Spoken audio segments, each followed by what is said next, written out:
ঢাকা মহানগর উত্তরের বেশি বেশি দায়িত্ব এই বিক্ষোভ মিছিল আপনারা দেখছেন রাজধানীর আমগেট অভিমুখে বিজয় সরণি থেকে বিক্ষোভ মিছিলের দৃশ্য।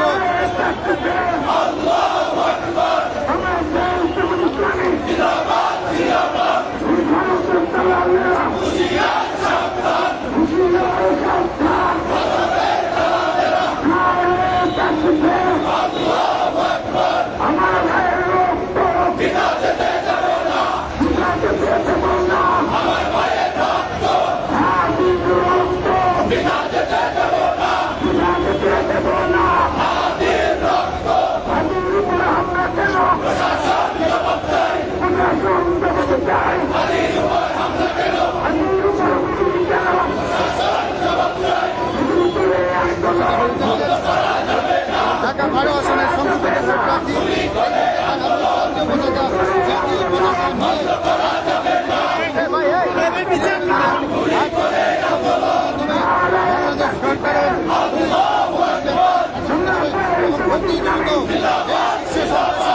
গ্রেপ্তার করে আইনের আওতায় না হবে এমনটি কিন্তু প্রত্যাশা করেন বাংলাদেশ জামায়াত শরীফ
ওসমান হাজী